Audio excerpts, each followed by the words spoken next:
Hey guys, this is Manish and welcome back to my channel. आज मैं आपको लेकर के आया हूँ कर्नाटका की हिस्टोरिकल और कल्चरल सिटी मैसूर में। मैसूर में इस समय मनाया जा रहा है दशहरा। मैसूर का दशहरा सिर्फ कर्नाटका में नहीं, पूरी इंडिया में फेमस है, या कहूँ पूरे वर्ल्ड में फेमस है। इस कल्चरल फेस्टिवल की स्टार्टिंग हुई थी 400 साल पहले वाडियार वंश के द्वारा। वैसे मैं और हिस्ट्री में जाऊँ तो इसकी स्टार्टिंग विजयनगर एम्पायर के टाइम से होती थी। और आप लोग अगर मेरा हम्पी की सीरीज़ देखें तो आपको पता चलेगा कि विजयनगर एम्पायर के दौरान में इसे महानवमी बोला जाता था। अब ये दशहरा फेस्टिवल के नाम से मनाया जाता है। इस साल ये दशहरा फेस्टिवल बहुत ही बड़ा हुआ है, पूरी सिटी को सजाया गया है, गली गली को सजाया गया है लाइटों से। और इंटरेस्टिंग फैक्ट ये है कि लास्ट ईयर थोड़ा सा पानी की कमी के कारण ये ज़्यादा बड़ा नहीं हो पाया था, तो इस साल ये काफ़ी बड़ा मनाया जा रहा है। पूरी सिटी इस समय जगमगा चुकी है, गली गली में दुकानें चमक रही हैं, बहुत सारे टूरिस्ट यहाँ पर आए हुए हैं। 9 दिनों से बड़े बड़े आर्टिस्ट और सिंगर वगैरह यहाँ पर आए थे जिन्होंने परफॉर्म किया था। और मैं यहाँ पर आया हूँ 9th डे पे। आज आयुध पूजा या लक्ष्मी पूजा है और उसके बाद कल जम्बू सवारी और बहुत सारे प्रोग्राम्स होने हैं। तो चलिए इस व्लॉग की स्टार्टिंग करते हैं 9 डे से। आज मैं आपको कुछ पार्ट इवनिंग का दिखाने वाला हूँ, कैसी यहाँ पर गलियाँ रोड्स वगैरह सजी हुई हैं, और उसके बाद हम लोग कल फिर जम्बू सवारी और बाकी प्रोसेशंस वगैरह को देखेंगे।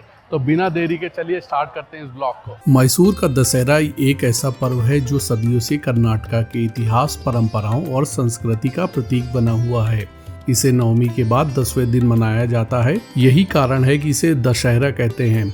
लेकिन मैसूरू दशहरा केवल एक धार्मिक पर्व नहीं, बल्कि यह एक गौरवशाली राज्य की पहचान है। मैसूर दशहरे का आरंभ महिषासुर मर्दिनी देवी चामुंडेश्वरी द्वारा महिषासुर राक्षस का वध करने की कथा से जुड़ा हुआ है। यह पर्व बुराई पर अच्छाई की जीत का प्रतीक है और इस उत्सव के जरिए हजारों लोग देवी की इस अद्भुत शक्ति का स्मरण करते हैं। लेकिन मैसूर दशहरे का इतिहास राजा वाडियारों से भी जुड़ा है। 16वीं शताब्दी में राजा वाडियारों ने इस पर्व को बड़े धूमधाम और अनूठे अंदाज में मनाना शुरू किया। तब से यह पर्व न केवल धार्मिक आस्था का उत्सव बना, बल्कि मैसूर के साम्राज्यिक वैभव और शौर्य को भी दर्शाता है। और इस समय मैं खड़ा हुआ हूँ मैसूर पैलेस के सामने। थोड़ी सी आज की ऑब्जर्वेशन बता देता हूँ, ताकि अगर आप अगले साल आ रहे हैं या फिर इससे पहले आना चाह रहे हैं, बिकॉज आज के बाद तो ये एंड हो जाएगा। तो आज मैं 9 डे पर आया था और यहाँ पर बनी मंडपा में बहुत सारे प्रोग्राम्स होते हैं। सो जब मैं वहाँ पर पहुँचा तो वहाँ के टिकट्स ऑलरेडी सोल्ड आउट हो चुके थे। मुझे ये इन्फॉर्मेशन थी कि वहाँ पर आप ले सकते हैं टिकट्स वगैरह पहुँचने के बाद, और अंदर बहुत सारे प्रोग्राम्स होते हैं जैसे कि ड्रोन शो वगैरह हो रहा है। तो जब मैं वहाँ पर पहुँचा तो बिना जो टिकट्स वगैरह थे वो आपको डीसी ऑफिस वगैरह से लेने पड़ते थे, जो वहाँ पर इस समय अवेलेबल नहीं थे। तो मैं वहाँ पर अंदर नहीं जा पाया। और आज मैसूर पैलेस में भी एंट्री नहीं है, बिकॉज यहाँ के जो महाराजा है वो आयुध पूजा करते हैं। और कल जो जम्बू सवारी होती है जिसमें माँ चामुंडेश्वरी देवी गोल्डन हौदा पे, जो स्वर्ण हौदा होता है, उसमें बैठकर हाथी की सवारी से बंडी मंडपा तक जाते हैं। उसके बाद ये प्रोसेसन कंप्लीट होता है। तो इन दोनों दिन मैसूर पैलेस में एंट्री आपको नहीं रहेगी, आप सिर्फ बाहर से देख सकते हैं।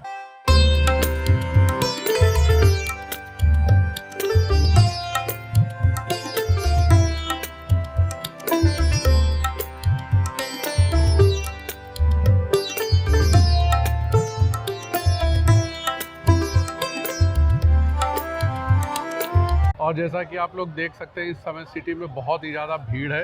ये मैसूर पैलेस के आसपास का एरिया है और यहाँ पर इतनी ज़्यादा क्राउड है कि पूछे मत। अभी यहाँ के चीफ मिनिस्टर यहाँ पर आए थे, तो मैंने भी उन्हें देखा। मैंने वीडियो रिकॉर्ड नहीं किया, तो उसकी वजह से ये रोडें और जाम हो गई थी। बट एक अलग एनर्जी यहाँ पर देखने को मिल रही है। मतलब अगर आप आना चाहते हैं मैसूर में तो दशहरे से बेस्ट टाइम हो ही नहीं सकता है। चलिए दोस्तों, अब मैं आप लोगों को ले चलता हूँ गुरु स्वीट्स की तरफ, बिकॉज अभी यहाँ पर पैलेस में तो एंट्री नहीं है, तो और वॉकेबल डिस्टेंस पे ही है गुरु स्वीट्स। और गाड़ी वगैरह से तो नहीं जा सकते बिकॉज रोड पूरी जाम है। मेरे पीछे आप देख सकते हैं। तो वहाँ पर चल के गरम गरम मैसूर पाक खाते हैं और उसके बाद थोड़ा डोसा वगैरह भी खाते हैं वहाँ पर। और अभी आप लोग यहाँ पर ट्रैफिक देखिए, कितना ज़्यादा ट्रैफिक है। मैं एकदम बिजी जो रोड है जस्ट सामने मैसूर पैलेस से उससे निकल रहा हूँ, और यहाँ पर निकलना भी बहुत मुश्किल पड़ रहा है यहाँ से। बट इस समय लोग इतना एनर्जेटिक हैं, इतना ज़्यादा एंजॉय कर रहे हैं कि पूछिए मत।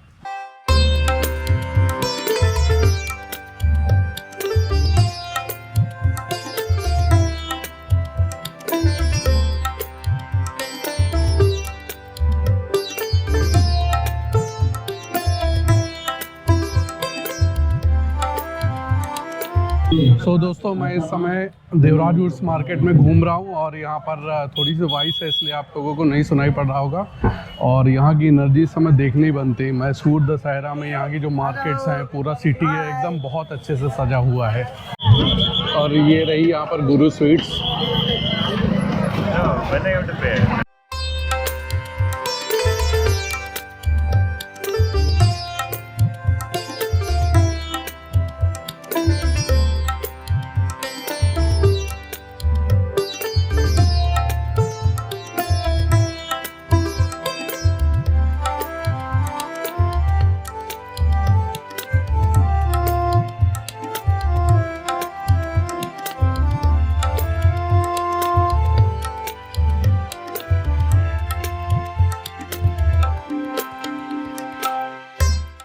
सुबह सुबह मैसूर के फेमस स्ट्रीट फूड का लुत्फ उठाने के बाद मैं पहुंच गया चामुंडी हिल्स, जहां बहुत सारे श्रद्धालु दर्शन के लिए आए थे।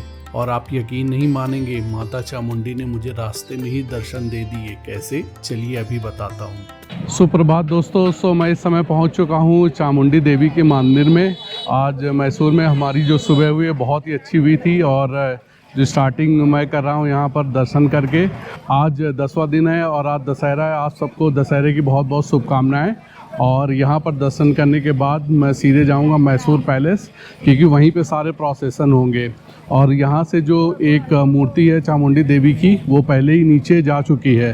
तो जब मैं चामुंडी देवी के मंदिर आ रहा था तो हिल पे चढ़ते वक्त मुझे बहुत ही अच्छे दर्शन हुए। रास्ते में माता की मूर्ति जा रही थी और उससे पहले बहुत सारे लोग रास्ते में उसका वेट कर रहे थे। तो ये मूर्ति एक रथ पर जा रही थी और उसके बाद ये मूर्ति पहुंचेगी राजमहल में, जहां पर अभी के जो यदुवीर चामरेंद्र दत्ता जो राजा हैं वो उसकी पूजा करेंगे। उसके बाद बाकी सारे प्रोसेसन यहाँ पर होंगे। तो चलिए, दिन की बहुत अच्छी शुरुआत करते हैं, दर्शन करते हैं चामुंडी माता की। और यहाँ पर 2 मूर्तियाँ होती हैं, एक जो मंदिर में स्थापित होती है और एक जो दर्शन या बाकी प्रोसेसन्स के लिए जाती है, वो अलग मूर्ति होती है। तो हम यहाँ पर दर्शन करेंगे, फिर यहाँ से चलेंगे मैसूर पैलेस। और यहाँ की एनर्जी और दशहरे में लोगों का उत्साह देखते ही बनता है। बहुत ही सुंदर यहाँ पर लग रहा है। तो चलिए स्टार्ट करते हैं आज के दिन की शुरुआत।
तो दोस्तों, ये था चामुंडी माता का मंदिर। आज यहाँ पर एक अलग ही भीड़ है। लोग दशहरे की वजह से बहुत सारे टूरिस्ट भी आए हैं, लोकल लोग भी आए हैं। तो अब हम लोगों ने यहाँ पर अच्छे से देख लिया है और उसके बाद हम लोग अब यहाँ से चलेंगे मैसूर पैलेस की तरफ और वहाँ पर देखते हैं कि वहाँ पर क्या माहौल है।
सो दोस्तों इस समय सिटी में बहुत ही ज़्यादा हैवी ट्रैफिक है और चामुंडी हिल से उतरने के बाद मैसूर पैलेस के आसपास ही हमें कहीं पे भी पार्किंग नहीं मिल रही थी।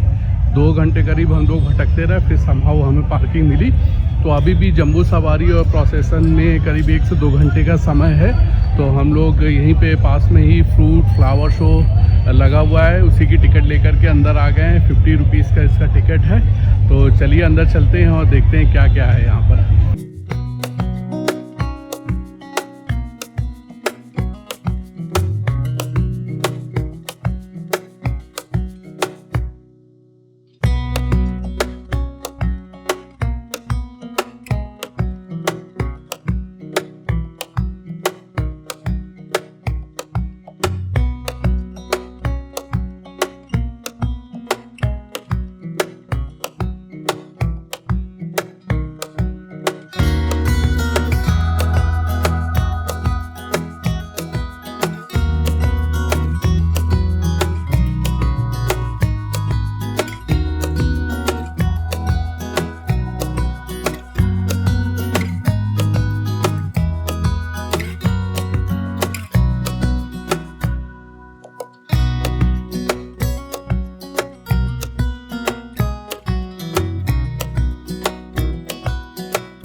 सो दोस्तों हम लोग यहाँ पर मैसूर पैलेस के पास आ गए हैं। टिकट हमारे पास है नहीं, तो हमें बाहरी सर्कल पे जहाँ पर बहुत सारी भीड़ है, जो उसके आसपास के फुटपाथ हैं, वहीं पर मैनेज करना पड़ रहा है। उसके पास एक पार्क है, वहाँ पर हम लोग आ गए हैं। बहुत ही ज़्यादा क्रेज़ी भीड़ है। और अभी हम लोग यहीं पर गए थे, वहाँ पर जो तांगे वाले होते हैं हॉर्स राइडर्स, उन लोगों ने 2000 रुपीज़ एक सीट का मांग रहे हैं, ताकि आप थोड़ी सी हाइट पर बैठ करके देख सकें। सो दोस्तों वो क्रेज़ी मोमेंट अभी समय आ चुका है और मैं इस समय जस्ट मैसूर पैलेस के सामने ही हूँ। इतनी ज़्यादा क्रेज़ी भीड़ है यहाँ पर कि कुछ भी शूट करना पॉसिबल नहीं हो रहा है। मेरे पीछे देखिए, जहाँ से प्रोसेसन निकलना है वहाँ पर इतनी आगे तक लोग खड़े हुए हैं। तो अगर आप लोग आ रहे हैं तो टिकट लेकर के आइए, अदरवाइज़ ये बहुत टफ हो जाता है यहाँ पर प्रोसेसन को देखना। तो मैं जस्ट ट्राई करता हूँ कि मैं आगे तक पहुँच सकूँ और देखते हैं कितना मैं देख सकता हूँ और कितना मैं आपको दिखा सकता हूँ। Stay tuned. सो दोस्तों अब आप देखने जा रहे हैं मैसूर जम्बू सवारी के शॉट्स। मैं मानता हूं कि ये शॉट्स उतने स्टेबल नहीं आ पाए, पर हजारों लाखों की भीड़ में मूसलाधार बारिश के बीच इस इवेंट को कैमरे में कैद कर पाना ही एक बड़ी जंग था। पर साथ आए लोगों के उत्साह ने पूरे वायुमंडल में एक दिव्य एनर्जी भर दी थी। ये एक लाइफ टाइम एक्सपीरियंस था जिसे मैंने अपने दिल से एंजॉय किया।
सो दोस्तों गुड मॉर्निंग। और ये आज थर्ड डे है मेरा मैसूर में, और होप आप लोगों को कल का दशहरा का जो भी ब्लॉग था पूरा ये शूट अच्छा लगा होगा।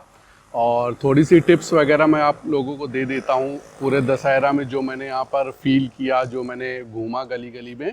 सो अच्छी बात ये रही कि सिटी बहुत ही वाइब्रेंट हो जाता है और गली गली सज जाती है मैसूर पैलेस में, और जो प्रोसेसन जंबू सवारी वो बहुत ही अच्छा है।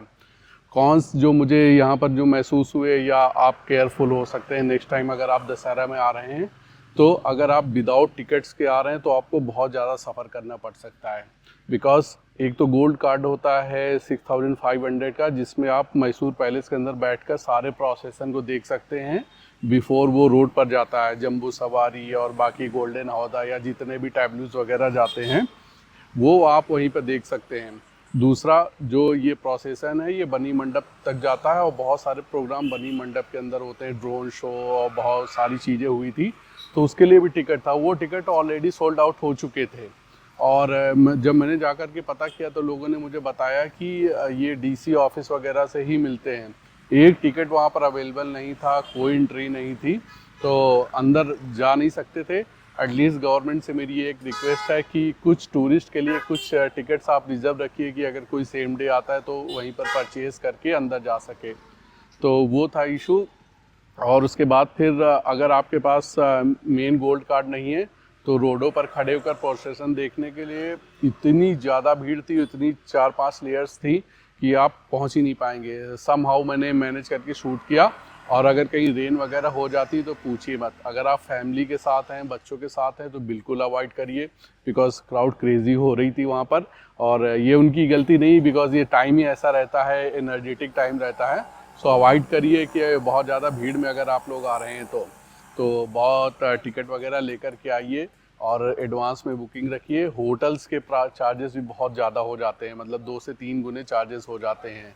तो इवन नॉर्मल होटल्स तो आपको वो भी डबल प्राइसेस में थे।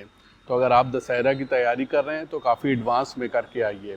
बाकी बताइएगा आप लोगों को ये ब्लॉग कैसा लगा। और मैसूर में मैं अभी 1 दिन और रहूँगा और 2-4 जगह शूट करूँगा, तो ये कंटिन्यू रहेगा।